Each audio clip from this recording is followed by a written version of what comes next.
Write in the comments where you are watching from and at what time, so I can get to know you better. To support the channel for free, don't forget to subscribe and like. There are places in the official record where the ink simply runs out.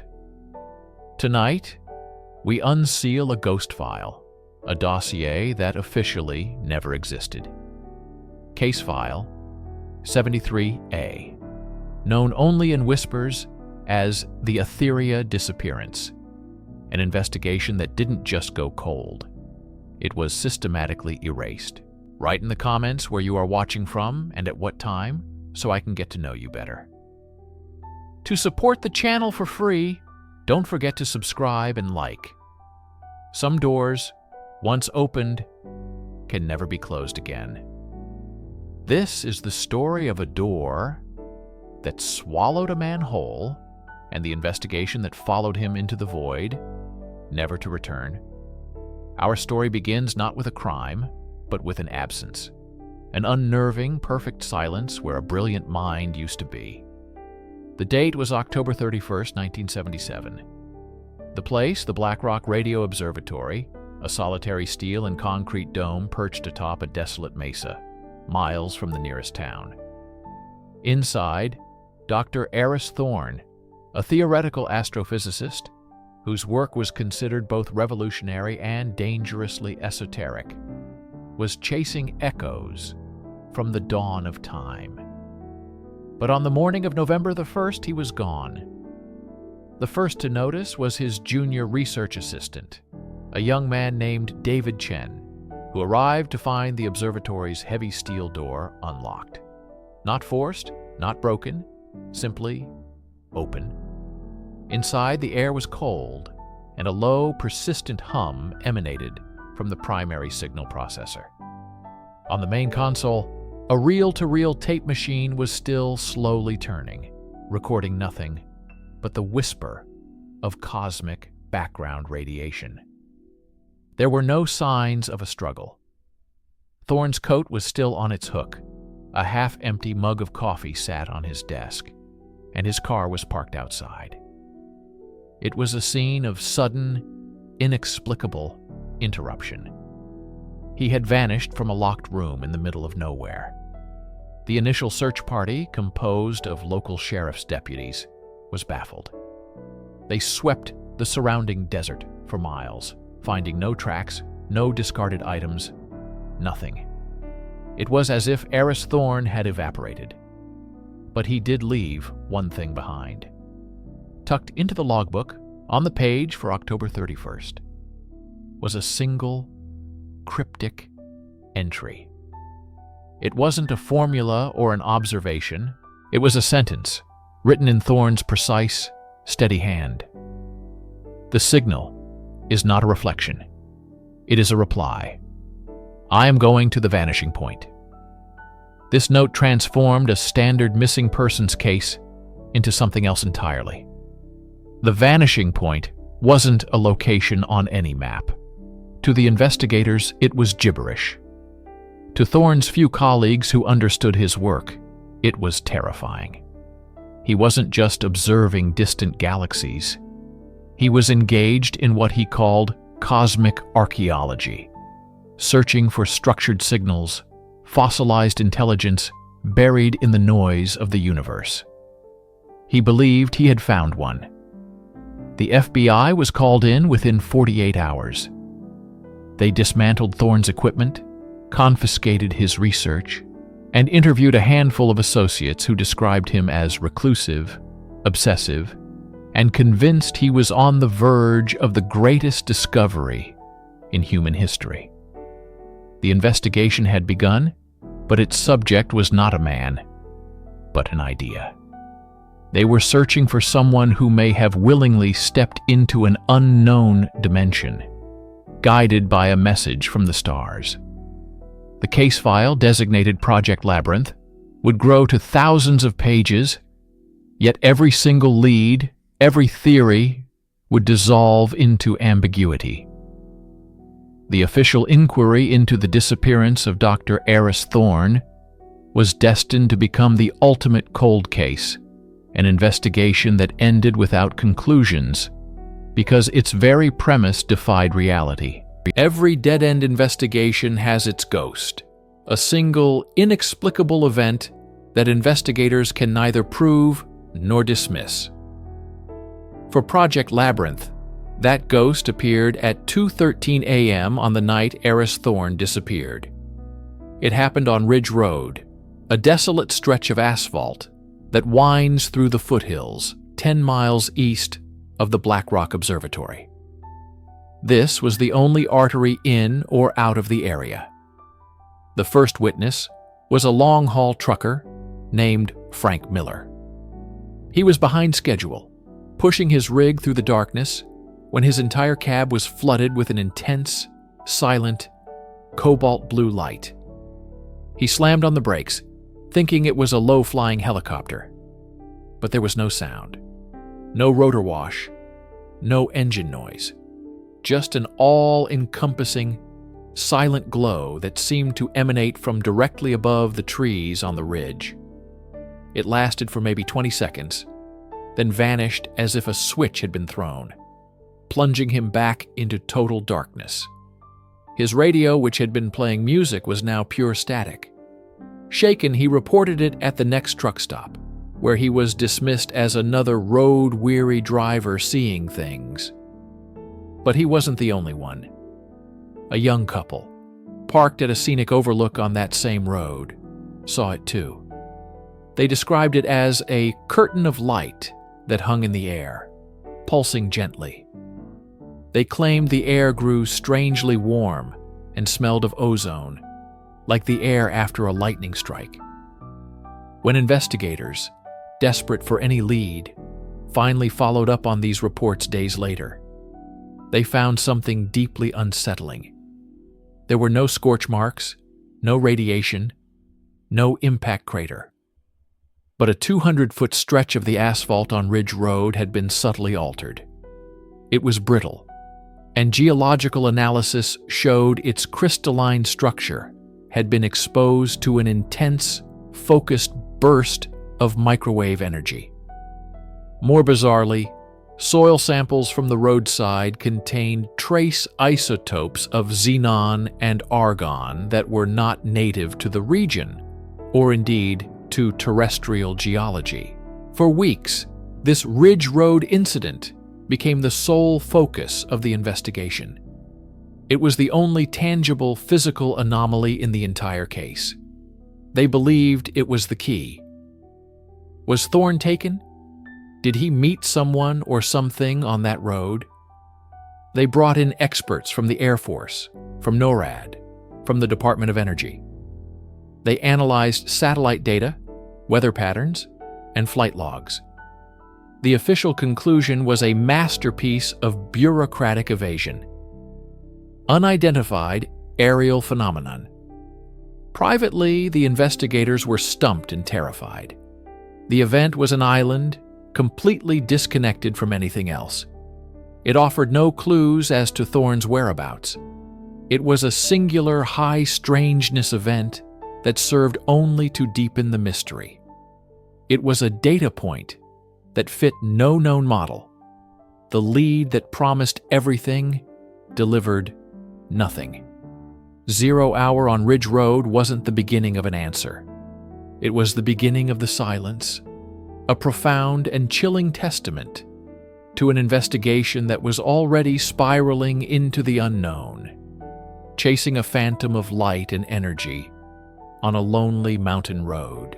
As months turned into years, the investigation into the disappearance of Dr. Eris Thorne underwent a strange metamorphosis.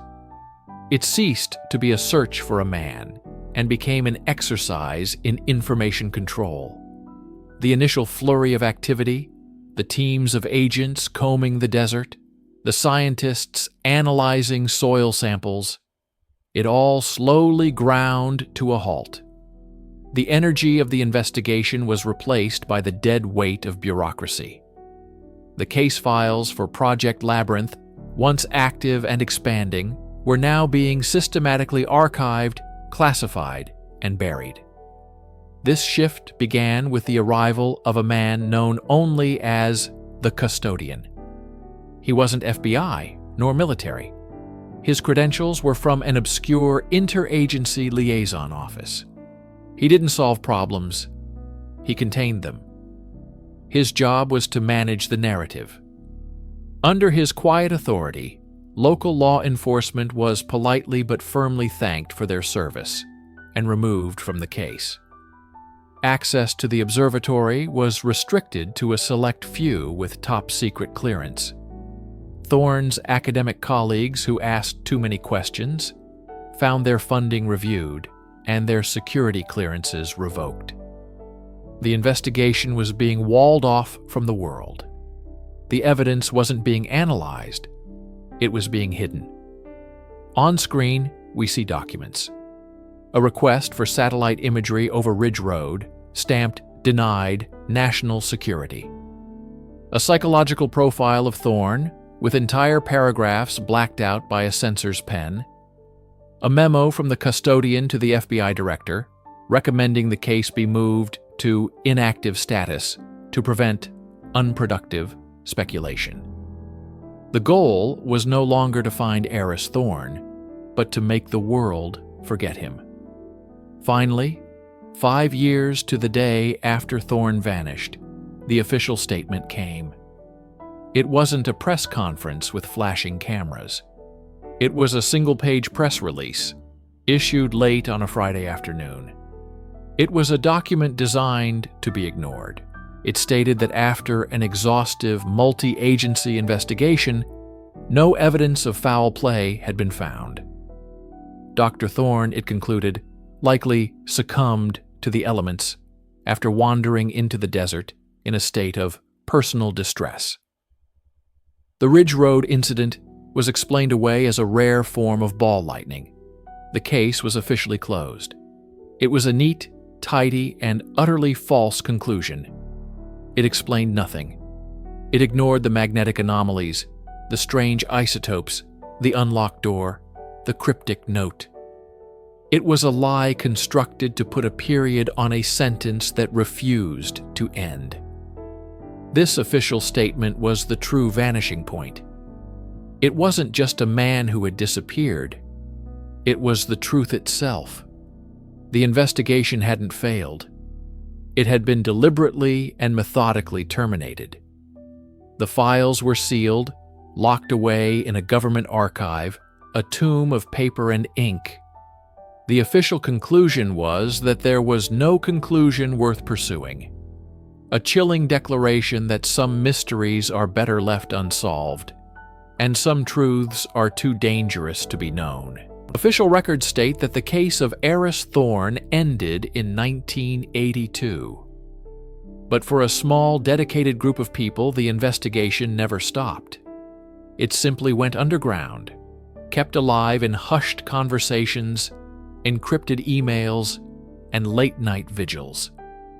These are the keepers of the labyrinth, former investigators haunted by the case's deliberate burial, amateur radio astronomers who refuse to let the silence win, and what remains of Thorne's estranged family. For them, the story continues, broadcast in the ghostliest of transmissions. It began a year after the official case was closed. A ham radio operator in Arizona, scanning the shortwave bands on the anniversary of Thorne's disappearance, stumbled upon it. A signal. It was faint, buried deep in the static, and occupied a narrow, protected frequency once used by the Black Rock Observatory. It wasn't a natural sound. It was a structured, repeating broadcast. It consisted of a distorted, monotone voice reciting a series of numbers, followed by a long pause, and then a faint, melodic tone that would last for precisely 33 seconds before the broadcast cut out. It became known as the Thorne Signal. Every year, on October 31st, at the exact time Thorne was last seen, it returns. For decades, cryptographers, both amateur and professional, have tried to break the number sequence. They've applied every known cipher, run it through every computer algorithm. The numbers remain meaningless, a random string of digits. Some believe it's a beacon, others, a warning. The most chilling theory comes from Thorne's own confiscated notes, leaked years later by a sympathetic archivist. In his final months, Thorne wasn't just listening to the cosmos. He was trying to build a transmitter. He theorized that certain cosmic signals weren't electromagnetic, but quantum entangled. He believed he could communicate across impossible distances, not by sending a message through space, but by altering a particle here to instantaneously affect its twin light years away. Was the signal from Thorne? Is he stranded somewhere, sending a repeating desperate SOS across a bridge of his own making? Or is it something else? Is it the reply he mentioned in his final log entry, still calling to a receiver that is no longer there? The voice in the static is the case's enduring legacy. It is the ultimate loose end. The investigation did not end without a conclusion. It is perpetually inconclusive. The official file may be closed, but the broadcast is still live. It's a ghost in the machine, a faint, rhythmic pulse in the vast, silent darkness, reminding us that Eris Thorne didn't just vanish. He became a signal, and his story is not over. It's waiting, out there in the noise, for someone to finally understand the message. Write in the comments where you are watching from and at what time, so I can get to know you better. To support the channel for free, don't forget to subscribe and like. Some truths are not buried. They are simply recorded on a frequency no one is meant to hear. Narrator. In any complex investigation, there is a fulcrum point, a moment where the ordinary rules of evidence and procedure bend, and then break.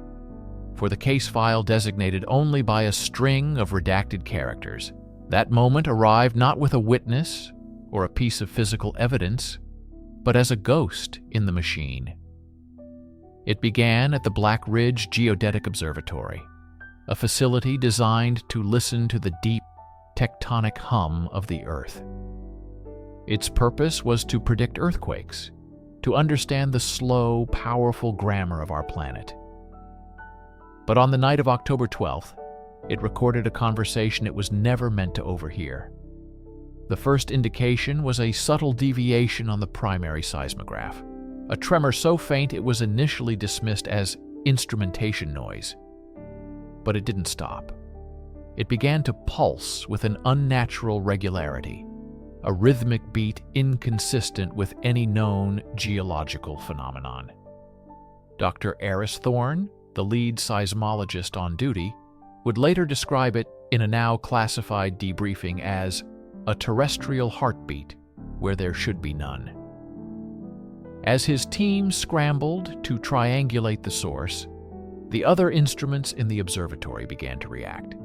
The magnetometers, which measure fluctuations in the Earth's magnetic field, went haywire. The needles didn't just quiver, they oscillated violently, charting a perfect, repeating sine wave of impossible amplitude.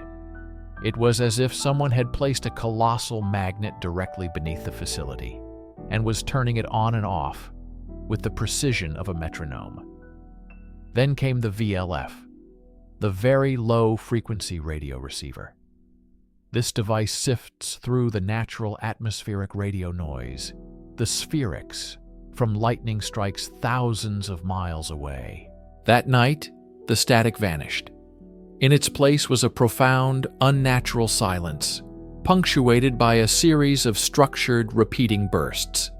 It wasn't random noise, it was patterned, it was complex, it was a signal. The team spent the next 72 hours in a state of controlled panic, running every diagnostic imaginable. They checked power lines for surges, recalibrated every sensor, even cross-referenced solar flare activity and atmospheric conditions. Every test came back negative. The equipment was functioning perfectly. The data was real. The source of the seismic, magnetic, and radio anomalies was the same, originating from a desolate, uninhabited stretch of land 17 miles from the observatory. But the readings defied physics. The energy required to generate such a synchronized, multi-spectrum event was astronomical, far beyond any known technology or natural process. There was no corresponding thermal bloom, no radiation spike, no visible disturbance. It was a silent, invisible storm of pure information, and it was a language they could not comprehend. This was the anomaly that broke the back of conventional investigation. It was the signal that summoned the shadows. The data was irrefutable, yet it described a reality that could not exist. The investigation had just begun, but in a very real sense it was already over. The truth, whatever it was, did not reside in a world governed by the laws they understood. Narrator: when confronted with an event that fits no existing category, bureaucracy does not innovate. It quarantines. The anomalous readings from Black Ridge were too credible to ignore, but too bizarre to acknowledge publicly. The official response was silence. The unofficial response was Chimera. Task Force Chimera was not a name you would find on any government manifest or budget allocation. It was a ghost entity assembled in absolute secrecy within days of the event. Its members were pulled from the highest echelons of their respective fields, summoned by sealed couriers with no explanation other than a matter of absolute national importance. Its mandate, detailed in a single, top-secret charter document, of which only 3 copies were ever made, was simple and terrifying: to identify, analyze, and contain the phenomenon designated Event Zero, and to formulate a permanent countermeasure. The term contain was deliberately ambiguous. The composition of the task force was a testament to the sheer strangeness of the problem. It was led by a 4-star general, a man known for his cold pragmatism, but its ranks were anything but conventional. They included Dr. Evelyn Reed, a theoretical physicist whose work on quantum entanglement was considered borderline heretical by the mainstream. Alongside her sat Dr. Julian Croft, a cultural anthropologist and historian specializing in pre-Diluvian myths and forgotten languages. There was a cryptographer from the NSA, whose name is still redacted, a specialist in psychological operations, and even a debanked parapsychologist, Dr. Alistair Finch, who had been drummed out of academia for his controversial theories on collective consciousness. This was the Chimera, a hybrid beast of science, military, and mysticism, created to hunt a monster it could not define. Their meeting place was a decommissioned Cold War continuity of government bunker, a concrete labyrinth buried deep beneath a national forest. Here, they analyzed the Black Ridge data alongside a flood of new, disquieting evidence. There were reports from commercial pilots of navigational instruments failing in specific flight corridors. Satellite imagery showed inexplicable, fleeting shadows on the ground where nothing should be. Most disturbing were the whisper reports, anecdotal accounts from isolated communities of shared, vivid nightmares, of a low, pervasive hum that seemed to emanate from the earth itself. The internal friction within Chimera was immediate and intense. Dr. Reed argued for a purely physical explanation, postulating a localized quantum distortion. The general saw a potential next-generation weapon developed by a rival power. Dr. Croft, meanwhile, drew unsettling parallels between the signal's mathematical structure and archaic symbology found in ancient, unrelated cultures. Dr. Finch suggested they were dealing not with a technology, but with a nascent consciousness. Every theory was plausible within its own framework, but none could account for all the facts. Their declassified session logs, heavily censored, paint a picture of brilliant minds slowly succumbing to the immense pressure of the unknown.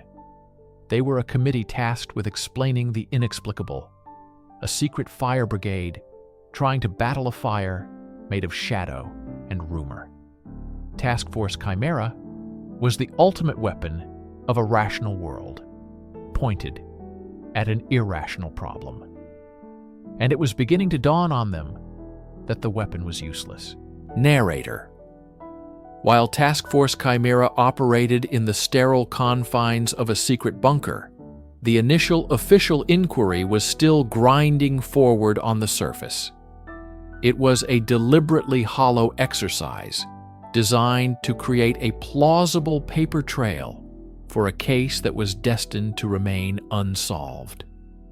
At the heart of this charade was Detective Miles Harding. Harding was a cop's cop, 30 years on the force, a man who believed in evidence, motive, and opportunity. He trusted his gut, but he lived by the facts. And the facts of this case were making him sick. He was assigned as the local liaison, tasked with investigating the unusual geological disturbances around the Black Ridge area. It was a joke. He knew it, and the federal agents he was working with knew it. But Harding did his job. He interviewed locals, walked the perimeter of the exclusion zone, and filed his reports. Officially, he found nothing. Unofficially, he found everything. This is where his ledger begins. It was a standard-issue black leather-bound notebook, but it became his obsession, his confessional, and ultimately, his undoing. The ledger was where he documented the things he couldn't put in an official report. He wrote about the old rancher who spoke of his cattle acting spooked for weeks, staring at a patch of empty land as if something was standing there. This was dismissed as local color. Harding wrote it down. He detailed the account of a young couple who had been camping nearby and recorded a strange, pulsating light on their camcorder, a recording that was confiscated by Geological Survey officials and never seen again. Harding sketched the light from memory. His most chilling entries concern the symbols. While mapping the perimeter, he found a series of strange geometric patterns carved into rocks and trees, not fresh, but weathered, as if they'd been there for years. They were complex, non-random, and resembled nothing in any known database of hobo signs, cult markings, or native petroglyphs. He photographed them, but his film was inexplicably corrupted. He drew them again and again in the pages of his ledger, trying to decipher their logic. As the weeks turned into months, the ledger's tone shifts. The neat, procedural handwriting becomes a frantic scrawl. Harding describes a growing sense of being watched. He writes about phone calls with only static on the other end, about black sedans parked on his street at odd hours. He starts connecting Event Zero to other cold cases in the region, unsolved disappearances, strange cattle mutilations from decades prior. The ledger becomes a web of string theory, connecting disparate points in time and space. He believed the anomaly wasn't a one-time event. It was a recurring phenomenon, a thin spot in the world. The final entry, dated 2 years after the investigation was officially shelved, is almost illegible. It reads, "It's not a signal from somewhere. It's the sound of the lock. The key is the pattern. I see it when I close my eyes. They know I see it. Detective Miles Harding took an early retirement shortly after, citing medical reasons. His ledger, a secret testament to a man who looked too deep into the abyss, was found among his belongings after his death years later. It is the human cost of a puzzle no one was ever meant to solve. Narrator: in the end, what do you do with a mountain of evidence that points in every direction at once? How do you close a case when every fact is contradicted by another fact? This was the ultimate conclusion of both the official inquiry and the secret deliberations of Task Force Chimera. The investigation didn't end with a solution. It collapsed under the weight of its own paradoxes, creating a beautiful, terrifying tapestry of contradictions. Let us examine the final competing theories left on the table, as detailed in Chimera's sealed executive summary. Theory 1. A foreign covert technology. This was the general's preferred explanation. The anomalous readings were the signature of a sophisticated new form of geological or psychological weapon being tested by a rival nation. The evidence for this was the secrecy, the structured nature of the signal, and the clear attempts to jam satellite observation. But the contradictions were insurmountable. The energy levels required were beyond the theoretical capabilities of any known state actor.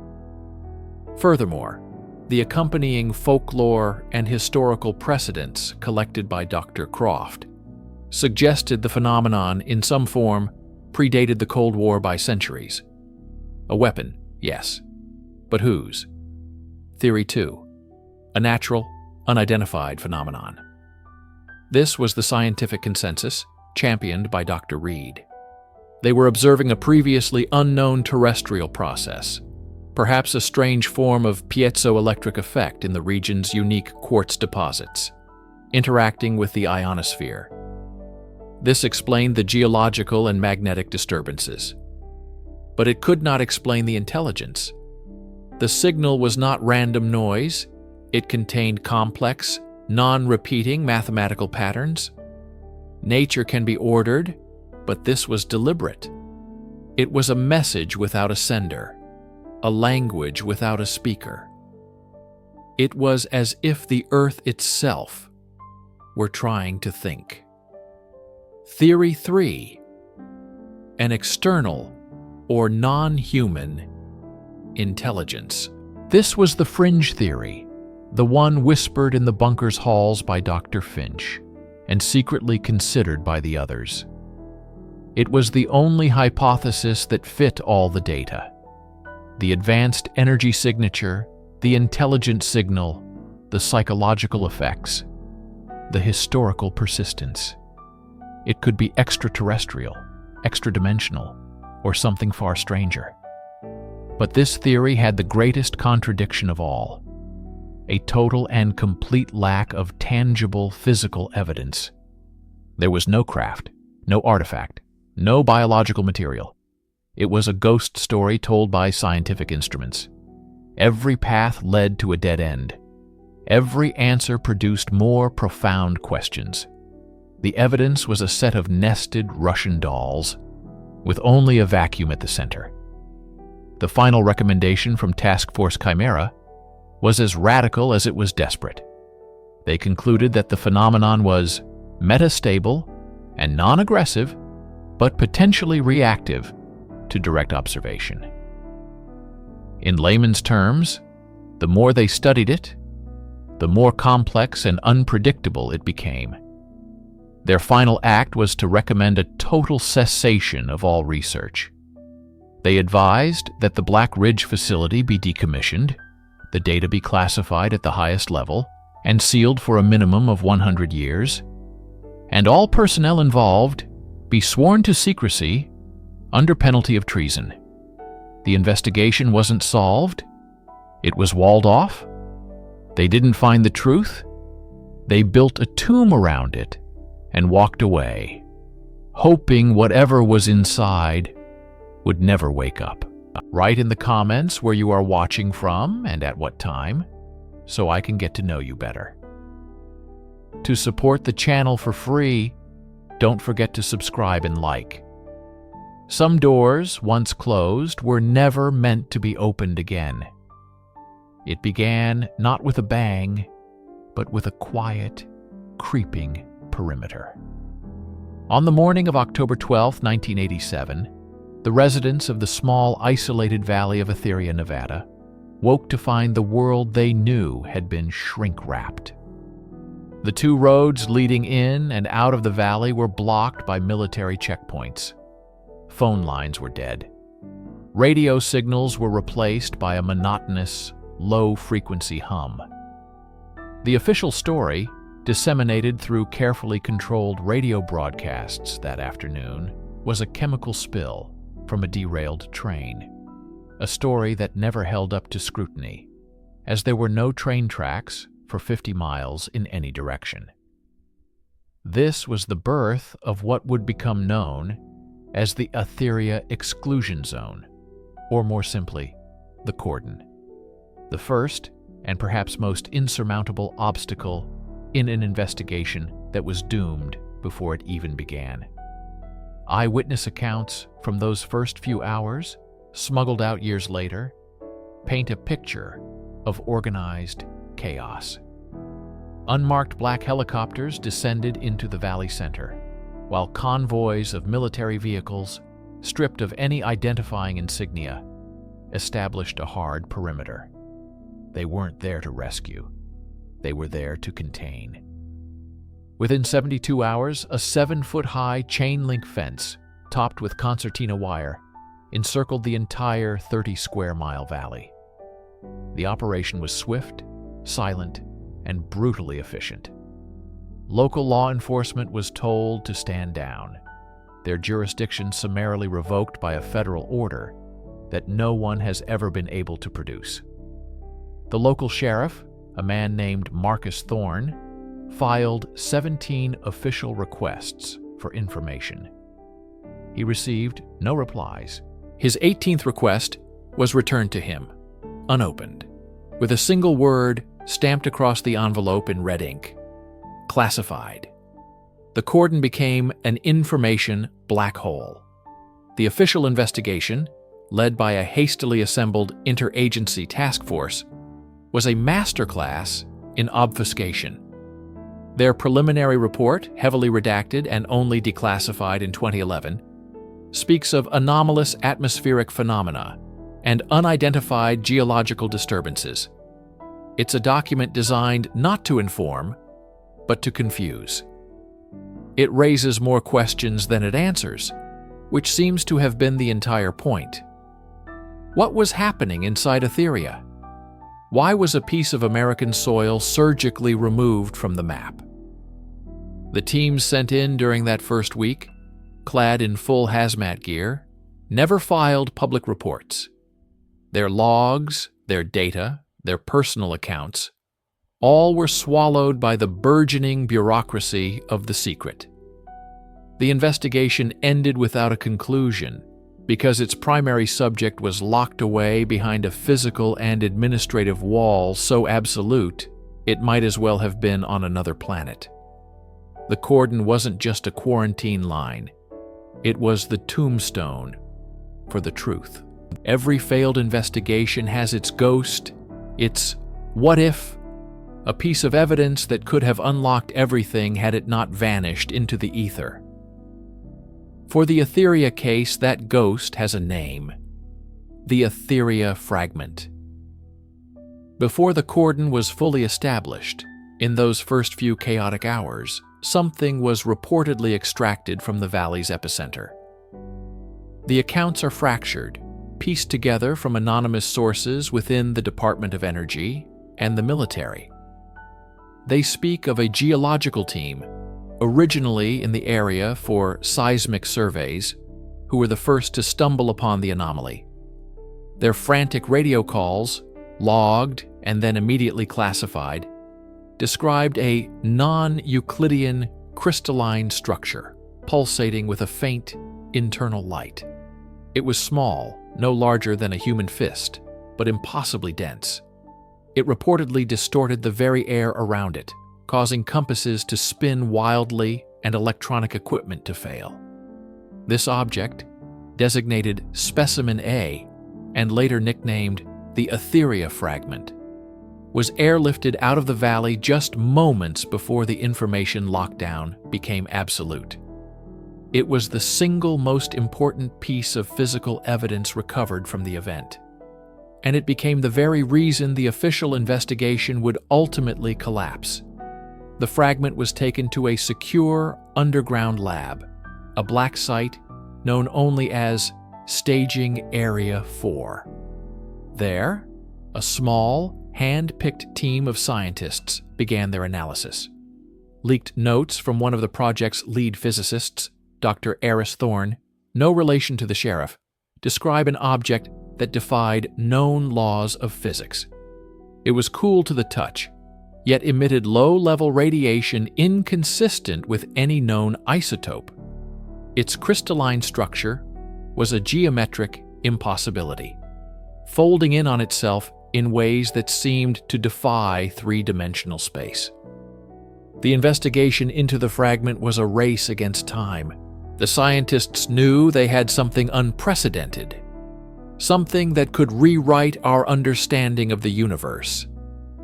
But as they worked, a different kind of pressure was mounting. The official narrative of a chemical spill was solidifying, and an object of impossible origin simply did not fit. It was a loose end. According to a source who worked security at the facility, on the 12th day of analysis, the project was abruptly terminated.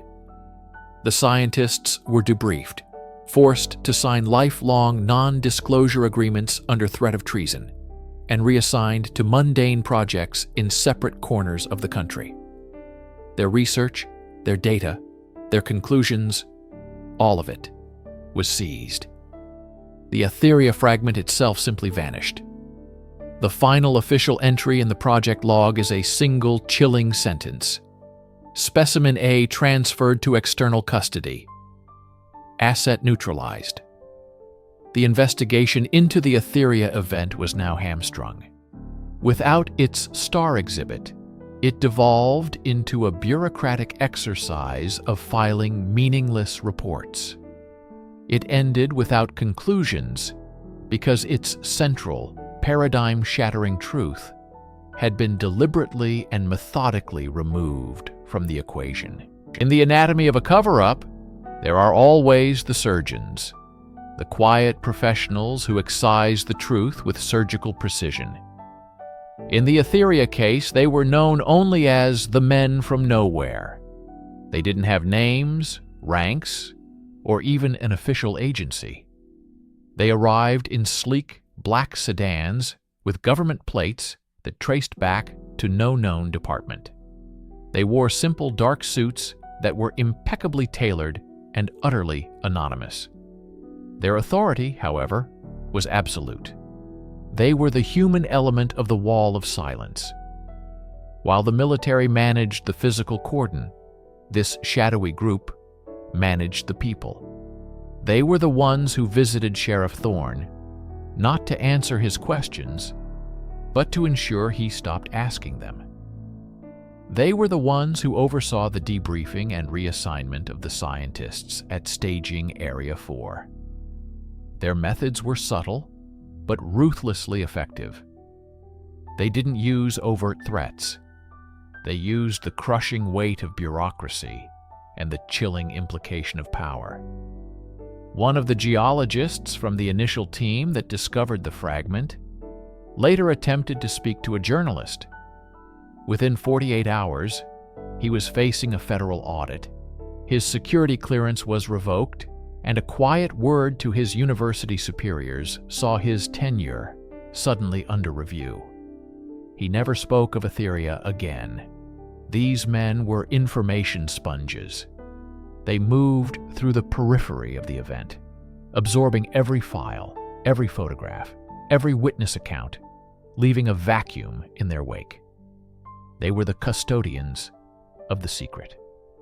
Their mandate was simple: ensure that the official investigation had nothing to investigate. They were the ones who personally took custody of the Etheria fragment. The security guard from Staging Area 4 described two of them arriving late at night. They presented a single document with a single, unfamiliar sigil. No words were exchanged. They took the containment case holding the fragment, placed it in a reinforced briefcase, and left. They existed outside the system, yet they could command it completely. Who were they? Where did they come from? The few declassified documents that reference their activities use vague, almost meaningless terms. Interdepartmental Oversight Committee, Special Projects Liaison Group. These are not names of agencies. They are veils, designed to create the illusion of order while hiding a core of unaccountable power. The formal investigation, which was already struggling against the cordon and the missing fragment, was now actively undermined from within.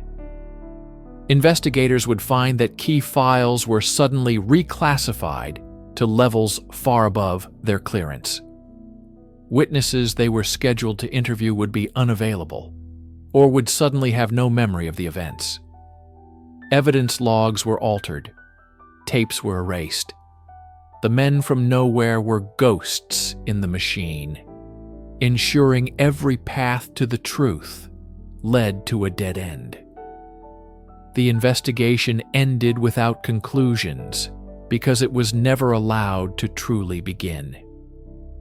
It was a puppet show, and these men were the ones pulling the strings, slowly lowering the final curtain. An investigation doesn't just end. It is ended. It is starved of resources. It is stripped of evidence. It is buried under the sheer mass of institutional silence until it suffocates. The story of the Etheria Valley is not the story of a mystery that couldn't be solved. It is the story of a mystery that was forbidden from being solved. The final chapter of this non-investigation is a document, filed away in a secure archive. Report 77B, Final Assessment of the Etheria Incident. It is a masterpiece of emptiness. Over 300 pages long, it is filled with meteorological data, seismic charts, and environmental impact studies that say absolutely nothing. The words anomalous, unidentified, and inconclusive appear a combined 187 times. The Etheria fragment is never mentioned. The men from nowhere are never mentioned. The report's final damning sentence reads, "Due to a lack of verifiable data and conflicting preliminary reports, no definitive conclusion can be reached. Recommend permanent closure of the file and continued monitoring of the containment zone." This is the wall of silence. It is not just the fence around the valley. It is this document. It is the non-disclosure agreements signed by terrified scientists. It is the career of a local sheriff ruined by his own integrity. It is the collective, forced amnesia of everyone who touched the edges of this event. Years turned into decades. The cordon remains. The chain-link fence has been replaced by a solid concrete wall equipped with sophisticated sensors and patrolled by private military contractors who answer to a shell corporation with no public records. Etheria has been erased, its name removed from maps, its history scrubbed from public archives. The children who once lived there are now adults, their memories of home dismissed as fantasy or confabulation. The investigation didn't just end without conclusions. It was designed to be the conclusion. The goal was never to find an answer. The goal was to establish the unknowable as the official final truth.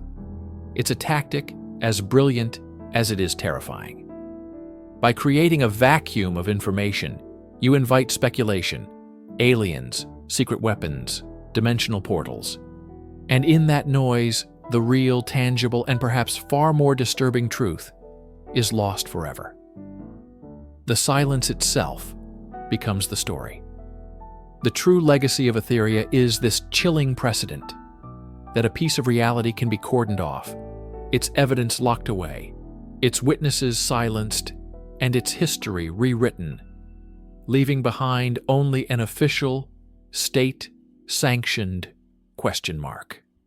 The wall stands today, a concrete monument to a question that we are not allowed to answer. Write in the comments where you are watching from and at what time, so I can get to know you better. To support the channel for free, don't forget to subscribe and like. Some doors once opened can never be closed again. Every great mystery, every labyrinthine conspiracy has a point of origin. Not a dramatic explosion or a public disappearance, but a quiet, sterile moment in a room without windows. For the sprawling, unresolved case file we are about to open, that moment was the signing of a single document, Directive 73 Alpha. It wasn't a declaration of war or a public law. It was a ghost on paper, a series of typed words on secured letterhead, bound in a plain black folder and circulated among a handful of individuals whose names have been lost to history, or perhaps deliberately erased. The directive itself was a masterpiece of bureaucratic ambiguity. It spoke of an anomalous event, a localized phenomenon, and the need for a discrete, multi-agency task force with unrestricted operational parameters. It authorized the immediate seizure of land, the indefinite detention of persons of interest, and the classification of all related materials at a level exceeding top secret. It was a blank check for absolute power, signed in the name of a threat that was never defined. The investigation was born in shadow, shackled by its own secrecy from the first second. The team assembled under 73 Alpha was a collection of phantoms. We have no photographs, only redacted personnel lists. They were specialists pulled from disparate fields, cryptographers, geologists, parapsychologists, and grizzled field agents from counterintelligence. They were told they were serving national security, but they were never told what the threat was. Their briefings were held in secure underground facilities, the air thick with the hum of ventilation and the scent of ozone. Their mission briefs were verbal, their reports were coded, and their findings were funneled into a single, inaccessible repository known only as the Archive. The directive was not a tool for discovery. It was a mechanism for containment. Its primary function was not to solve the mystery, but to wall it off from the world, to ensure that whatever had happened in those remote, forgotten places would never contaminate the official narrative of reality. The document itself is the core of the enigma. Leaked fragments, heavily censored, show appendices that reference biological contaminants, non-terrestrial signatures, and temporal distortions. But these are just whispers, digital echoes of a document that most likely no longer exists in its complete form. Directive 73 Alpha didn't just launch an investigation. It created a self-perpetuating black hole of information, a void from which no light and no answers could ever escape. It was the architectural blueprint for an investigation designed to fail, ensuring it would end without conclusions. An official investigation leaves a paper trail, but an investigation designed to disappear leaves something else behind. Scars on the landscape and a legacy of fear in the minds of those who lived on the periphery. of the secret. After Directive 73 Alpha was enacted, the world for a small number of communities changed overnight. Men in unmarked cars arrived, fences went up around acres of unremarkable land. People, farmers, hikers, local officials who asked too many questions simply vanished. The official explanations were flimsy and insulting: a gas leak, military exercises, a wildlife preservation project. But the locals knew better. They saw strange lights in the sky over the cordoned-off zones. They heard sounds that didn't belong to any known animal or machine, echoing from the hills at night. They found livestock dead in their fields under bizarre circumstances. And when their neighbors disappeared, they were told they had simply moved away, despite their homes being left with dinner still on the table. The absence of truth creates a vacuum, and that vacuum is inevitably filled by folklore. The official investigation may have ended, but an unofficial one, carried on by ordinary people, had just begun. A generation grew up with the whispers. Stories told by grandparents about the silent men who came to town. Warnings to never go near the old government fence line. Local legends about a glitch in the woods, a place where compasses spin wildly and time itself seems to warp. These weren't just campfire stories. They were a form of communal memory, a way of processing a trauma that was never acknowledged. We've collected dozens of these accounts. A letter from a woman in 1978 describing how her husband, a local deputy, was last seen heading towards the restricted area. His final radio call, a burst of static and a single terrified word. A faded photograph of a child's bicycle abandoned by a fence topped with barbed wire. A silent testament to a life interrupted. These whispers are the human cost of the cover-up. They are the echoes of an investigation that didn't just fail to find answers, but actively erased the questions. For every redacted file in a government archive, there is a family that never knew what happened to their loved one. For every classified memo, there is a community forever haunted by what they were forced to witness and then pretend they never saw. The investigation didn't just end without a conclusion. It became a ghost, forever haunting the people it was meant to protect. Decades of silence. The whispers faded, the fences rusted, and the story of Directive 73 Alpha became just another piece of forgotten speculative history. The official case was closed, sealed, and buried deep within the National Archives. Then, the package arrived. It was a plain cardboard box with no return address, delivered by courier to a retired journalist who had briefly covered the initial strange events all those years ago. Inside, wrapped in simple brown paper, was a thick, leather-bound dossier. There was no note, no explanation, just hundreds of pages of documents, photographs, and cassette tapes that should not exist. This was the turning point. The anonymous dossier, as it came to be known, was a bombshell. It was a meticulously curated collection of forbidden knowledge, seemingly assembled by an insider, someone who had been on the other side of the curtain. The contents were staggering. There were clear, unfiltered photographs of the phenomenon, images that defied conventional explanation.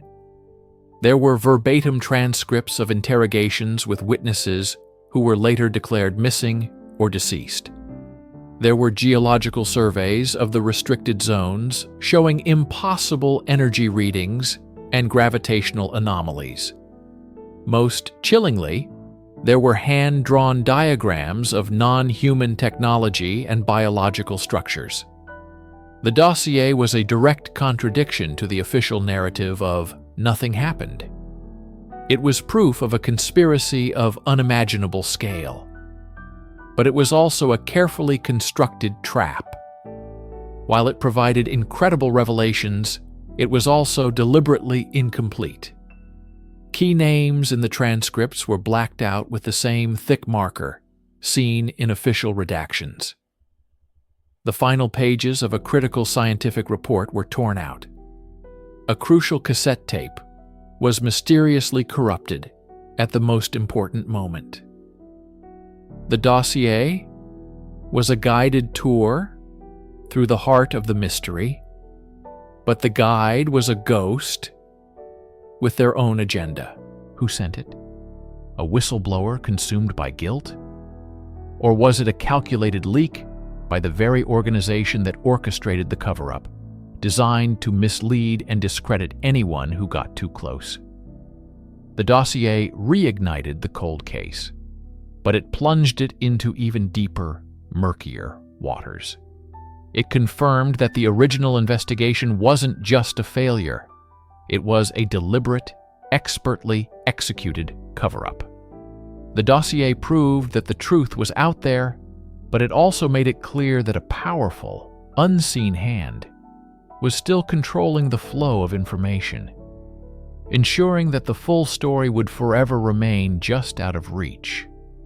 A permanent, maddening investigation that ended without conclusions. In the 21st century, no secret is safe forever. Armed with the anonymous dossier and modern technology, a new generation of unsanctioned researchers decided to hunt for the truth in the one place the original architects of the cover-up could never fully control: the digital ether. They were not government agents, but a loose collective of data miners, forensic analysts, and ethical hackers, all obsessed with solving the unsolvable.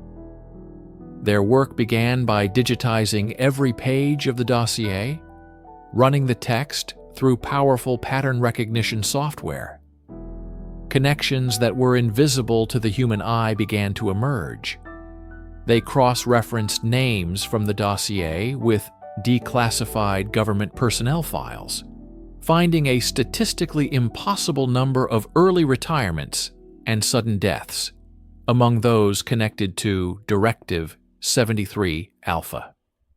They used satellite archaeology to analyze decades of images of the restricted zones, discovering the spectral outlines of structures that had been built and then completely erased from the landscape. But their most profound discoveries came from hunting for the digital ghosts of the original investigation. They learned that in the early days of networked computing, a private digital archive was created to house the findings of the 73 Alpha Task Force. This archive was supposedly wiped clean and decommissioned decades ago. But in the digital world, nothing is ever truly gone. The team found fragments, echoes of the old system lingering on forgotten government servers. They recovered corrupted file headers, ghost directories, and snippets of encrypted data. They pieced together fragments of deleted security footage from the perimeter fences, revealing fleeting, distorted shapes moving in the darkness. It was proof of a massive, systematic effort to digitally purge the investigation from history. But as they dug deeper, something began to push back. Their own systems began to fail in strange ways. Secure files would be wiped from their drives. Communications would be intercepted. They received untraceable messages, simple and chilling. Stop digging. It became clear that the cover-up was not a historical event. It was an ongoing, active process. The ghosts were not just passive remnants of old data. They were the traces of an active intelligence, a digital warden still guarding the secrets of the archive. The investigation had not ended. It had merely evolved. It was no longer a search for paper files and human witnesses, but a battle against an unseen technological force determined to keep the mystery locked away forever. A self-healing wound in history. A digital labyrinth with no exit. Write in the comments where you are watching from and at what time, so I can get to know you better. To support the channel for free, don't forget to subscribe and like. Some doors, once opened, can never be closed again.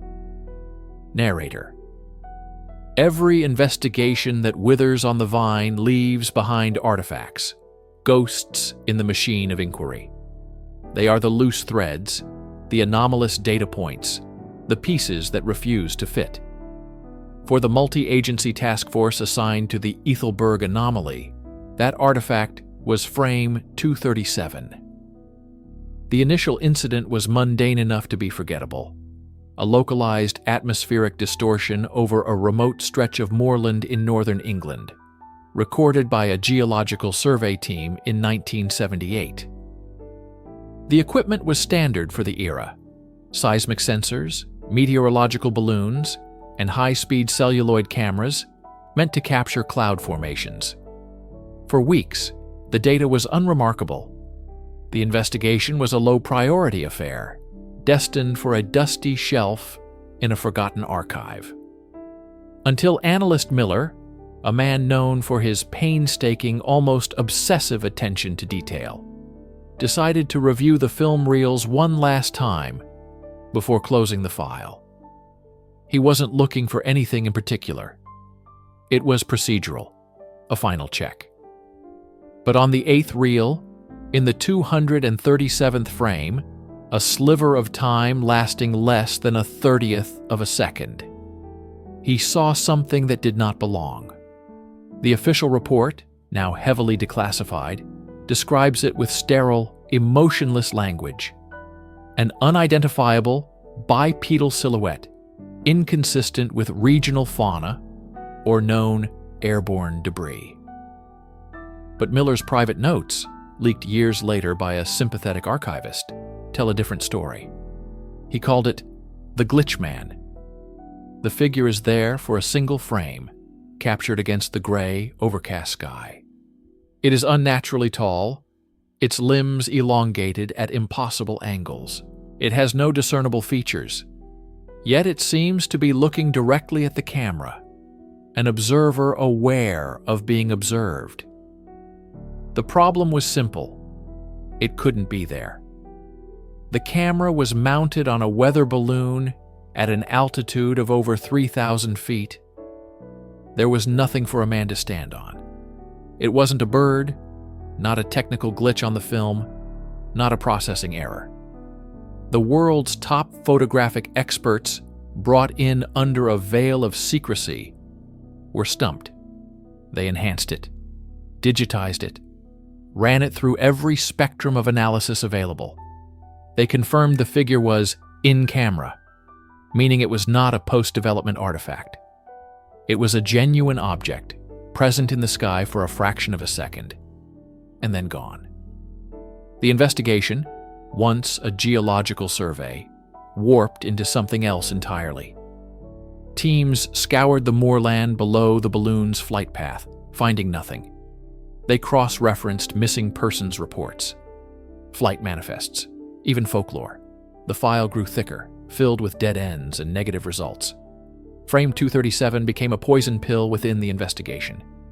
It was undeniable proof of something. But what? It was a fact without context, an effect without a cause. It broke the logic of the inquiry, and in doing so, it slowly broke the inquiry itself. The Ethelberg anomaly file was never closed. It was simply archived. Its conclusion reads, not as an ending, but as an admission of defeat. Further analysis of Frame 237 is deemed unproductive. All associated materials are to be sealed indefinitely.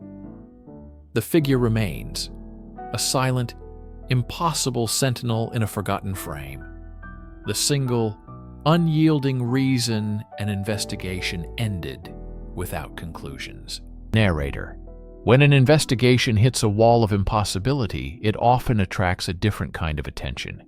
the kind that operates in the shadows, with budgets that don't officially exist and mandates that are never written down.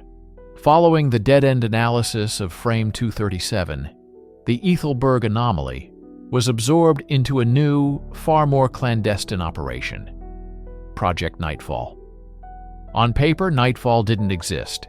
Its name only surfaces in tangential references within other declassified documents, almost always next to a thick black bar of redaction. What we know has been pieced together from whistleblower testimony and budgetary black holes. A ghost story told through accounting ledgers and whispers in the intelligence community. The project's official, though secret purpose was to study non-traditional threats to cognitive and ontological security. In layman's terms, they were tasked with investigating phenomena that didn't just break the laws of physics, but threatened our very understanding of reality. The figure in Frame 237 was their Exhibit A. Project Nightfall wasn't about finding an explanation. It was about containment, not of a physical object, but of an idea. The idea that the world was not as it seemed, that there were cracks in the fabric of the known. The project's director, a man known only by the codename Karen, argued in a recovered memorandum that a public conclusion, any conclusion, was more dangerous than silence. An alien, a ghost, a secret weapon. All of these explanations could be managed, spun, and controlled. But an ontological void, a piece of data that fundamentally could not be explained by any rational framework, was a mimetic virus. If the public knew there were things that were simply, truly unknowable, it could lead to what he termed epistemological collapse, panic, social breakdown. The methods of Project Nightfall were as strange as its mission. They didn't send soldiers or scientists.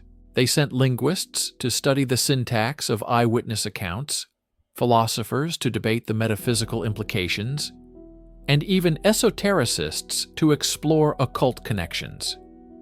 They built vast, intricate charts, not of evidence, but of concepts. They mapped the logical fallacies, the psychological impact, the narrative potential of the anomaly. They were trying to quarantine a mystery. But the project, like the investigation before it, began to decay from the inside. Operatives reported shared, recurring nightmares. Transcripts of interviews became filled with circular, nonsensical dialogue. The project's own final report is a masterpiece of bureaucratic horror. It concludes that the anomaly exhibits meta-awareness, actively resisting investigation by generating conflicting data and psychological distress in the investigators. In its final chilling directive, it recommended its own dissolution. Continued inquiry, it reads, presents a recursive existential threat. The act of observation is compromised. The only remaining course of action is to terminate all study and seal the records in perpetuity. Project Nightfall didn't solve the mystery. It became part of it. It was an investigation that concluded the only way to win was to stop playing the game, to redact itself from history, leaving the file and the truth to fade away in a lead-lined box. Narrator. When official channels fail, when the rigorous methodologies of science and intelligence hit a dead end, other theories begin to grow in the dark. They are often wild, speculative, and easily dismissed by the mainstream. But in cases like the Ethelberg anomaly, where the mainstream itself has admitted defeat, these fringe ideas are all that remain. This is where the liminal hypothesis was born. It wasn't proposed by a physicist or a government agent, but by Dr. Eris Thorne, a disgraced parapsychologist and historian who had been informally consulted by Project Nightfall before being deemed unstable. Thorne's access, however brief, gave him a glimpse into the impossible nature of the evidence. He argued that the task force and Nightfall were looking in the wrong place. They were searching for an object, a being, a thing that existed within our reality. Thorne proposed they were dealing not with a place, but with a state of being. He called them liminal spaces, not just physical locations like empty hallways or abandoned malls, but moments in time, glitches in perception, where the rules of reality become thin and permeable. His hypothesis suggested that Frame 237 didn't capture a figure in the sky. It captured a moment when the sky itself had momentarily ceased to be the sky as we know it.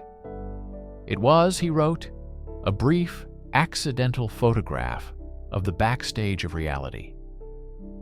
The figure wasn't an alien or a ghost. It was something native to that backstage, something not meant to be seen, glimpsed as the curtain of our perception flickered. Thorne believed the atmospheric distortion recorded by the survey team was the cause, a natural phenomenon that, for a fraction of a second, created a perceptual seam or a transient ontological doorway. He pointed to historical accounts of similar phenomena, tales of people who step off a path and vanish, of strange beings seen for a moment in the corner of the eye, of places where time seems to run differently. He saw the Ethelberg anomaly not as an isolated incident, but as a modern, technologically documented example of an ancient phenomenon. The investigators of Project Nightfall, with their rigid, materialistic worldview, were ill-equipped to even comprehend it. Their attempts to analyze it using conventional logic were, in Thorne's words, like trying to measure a dream with a ruler. The psychological distress experienced by the Nightfall agents? Thorne explained it as a natural consequence of staring into the abyss. The human mind, he argued, is not built to process information that fundamentally undermines its model of the world. It was a form of cognitive dissonance so profound it bordered on a spiritual crisis. The liminal hypothesis was never officially considered. Thorne's paper was buried, his career ruined. And yet, his ideas lingered. They offered an explanation, however unsettling, for why the investigation had to end without a conclusion. You cannot conclude an investigation into something that exists outside the very concept of conclusion. You cannot map a territory that changes its own geography as you draw it. You can only look away, seal the records, and hope the curtain doesn't flicker again. Narrator. There is a unique type of silence that surrounds an investigation that has been deliberately terminated. It is not the silence of a case gone cold, but the profound quiet of a story that has been forcibly unwritten. This was the fate of the Ethelberg anomaly and Project Nightfall. The final act was not a discovery, but a decision that no answer was preferable to the one they were approaching. This is the final redaction. It's a concept that goes beyond black marker on a page. The final redaction is the act of erasing the question itself. After Project Nightfall concluded that the anomaly was meta-aware and actively hostile to inquiry, a directive of unprecedented secrecy was issued. Directive 734, known colloquially among the few who saw it as the Lethe Mandate, after the River of Forgetfulness in Greek myth. The mandate had 3 phases. Phase 1 was the physical consolidation. All evidence, the film reels, the geological data, the psychological profiles of the agents, Dr. Thorne's rejected hypothesis, every note and memo, was collected from various departments and brought to a single, undisclosed subterranean storage facility. This wasn't just about security. It was about breaking the chain of knowledge, ensuring no single person outside the highest echelon had the full picture. Phase 2 was the digital purge. All copies, all digital analyses of Frame 237, all references in interdepartmental databases were to be wiped using data destruction protocols developed for nuclear launch codes. The goal was to make the investigation a digital ghost, a phantom that could never be resurrected by a curious hacker or a future freedom of information request. Phase 3 was the most insidious, the human element. The handful of individuals who had been central to the investigation were reassigned to disparate, mind-numbingly mundane posts across the globe. They were never to speak to one another again. They were subjected to regular, subtle psychological evaluations to ensure their silence. It wasn't a violent threat. It was a slow, bureaucratic smothering of memory and connection. The investigation wasn't just classified.